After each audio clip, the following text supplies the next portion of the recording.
Inamin ni Gerald Anderson na walang naging closure ang breakup nila noon ng aktres na si Kim Chiu.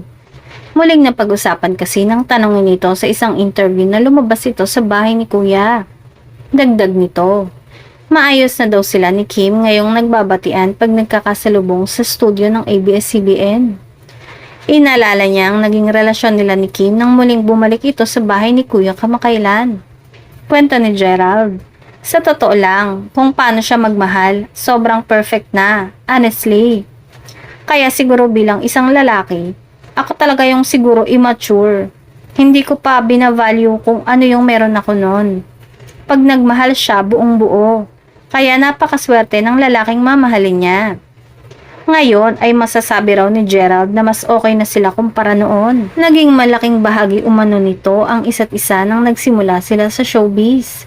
Sabay nga kasi silang nagse-celebrate ngayon ng 19 years na nagsimula noong lumabas sila sa PBB House.